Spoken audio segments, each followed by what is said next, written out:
بسم اللہ الرحمن الرحیم۔ تو آج کلاس ہشتم کی جو ریاضی ہے ایکسرسائز نمبر 1.1 یہ ہم کرنے جا رہے ہیں۔ تو اس سے پہلے اس کی تھوڑی سی میں وضاحت کر دوں کہ سیٹوں کو لکھنے کے لیے خاص علامات کو استعمال کیا جاتا ہے، جو کہ آپ دیکھ سکتے ہیں کہ n یعنی قدرتی اعداد جن کو ہم نیچرل نمبر کہتے ہیں 1 سے شروع ہوتے ہیں اور یہ مسلسل چلتے جاتے ہیں، ان کو کیا ہم کہتے ہیں؟ قدرتی اعداد۔ اس کے بعد آ جاتے ہیں جن کو ہم W سے ظاہر کرتے ہیں، ان کو کہتے ہیں ہول نمبر۔ ہول نمبر جو ہیں وہ 0 سے سٹارٹ ہوتے ہیں اور 1 2 اور 3 اور یوں مسلسل یہ چلتے جاتے ہیں، ان کو ہم کہتے ہیں مکمل اعداد، یعنی ہول نمبر کو کہتے ہیں مکمل اعداد۔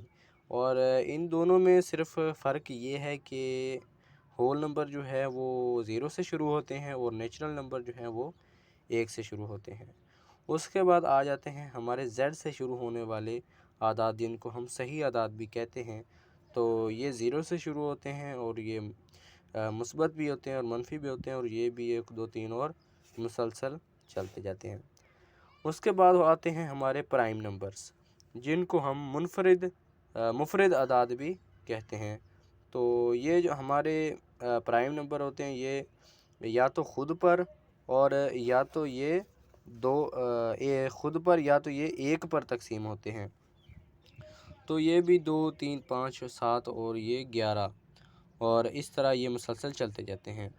اس کے بعد آتے ہیں ہمارے آڈ نمبرز جن کو ہم طاق اعداد بھی کہتے ہیں۔ طاق اعداد بھی یہ مثبت بھی ہوتے ہیں اور منفی بھی ہوتے ہیں اور یہ بھی مسلسل چلتے جاتے ہیں، 1 3 5، یہ تو آپ کو پتہ ہی ہے۔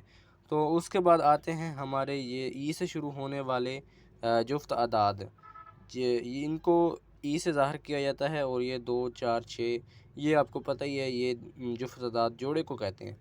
تو اس کے بعد آتے ہیں ناطق اعداد ہے جن کو اس سے ظاہر کیا جاتا ہے Z سے، تو یہ ان کو P/Q یعنی بٹے کی شکل میں ان کو لکھا جاتا ہے۔ تو اس کے بعد تحتی سیٹ آ جاتا ہے، یہ بھی آپ کو پتہ ہے، واجب سیٹ، غیر واجب اور قوت سیٹ، یہ ہم پچھلی جماعتوں میں پڑھ چکے ہیں۔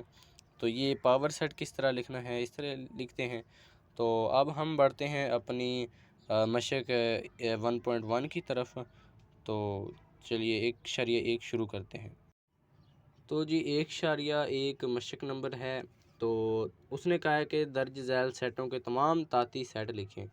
تو طاقتی سیٹ اس میں خالی اس نے سیٹ دیا ہے، تو اس کا طاقتی سیٹ کچھ یوں ہوگا، 0 ڈال کے اس طرح اس کو کاٹ دینا ہے، اس کا یہ جواب ہے۔ اس کے بعد اس نے کہا ہے کہ 1 کا طاقتی سیٹ کیا ہوگا، تو اس کو پہلے 0 ڈال کے اس کو کاٹ دینا ہے، اس کو علامتی طور پر یوں لکھا جاتا ہے۔ تو اس کا جو 1 ہے یہی اس کا طاقتی سیٹ ہے۔ تو اس کے بعد نمبر 3 پہ ہے اے اور بی کو ہم طاقتی سیٹ کی فارم میں جب ہم لکھیں گے تو اے اور بی کو الگ الگ کر کے لکھیں گے، تو پھر اس کے بعد اے اور بی کو اکٹھا کر کے لکھ دیں گے، تو یہ اس کا آنسر ہے، یہ اس کا طاقتی سیٹ ہو جائے گا۔ تو اس کے بعد اس نے کہا ہے کہ واجب طاقتی سیٹ لکھیں۔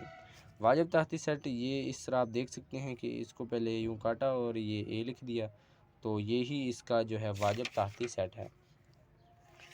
اس کے بعد وہ کہتا ہے کہ یہاں پہ جو کوشچن نمبر 2 اس نے دیا ہے کہ 0 اور 1 کا جو ہم نے واجب طاقتی سیٹ دیکھنا ہے، تو یہ آپ دیکھ سکتے ہیں کہ 0 کو ان دونوں کو الگ الگ کر کے لکھ لینا ہے، تو اس طرح یہ اس کا واجب طاقتی سیٹ ہو جائے گا۔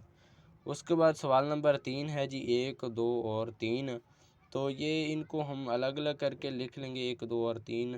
تو اس کے بعد ہم 1 اور 2 کو اکٹھا لکھیں گے، پھر 1 اور 3 کو اکٹھا لکھیں گے، پھر 2 اور 3 کو اکٹھا لکھیں گے، تو اس طرح یہ ہو جائیں گے ایک دوسرے کے واجب طاقتی سیٹ۔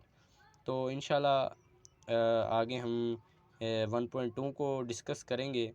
تو مجھے امید ہے کہ آپ کو آج کی یہ ویڈیو پسند آئی ہوگی، تو میرے چینل کو سبسکرائب کیجیے اور میرے ساتھ جڑے رہیے تاکہ ہم مزید اس طرح کی مشقیں کر سکیں۔ تو اللہ حافظ۔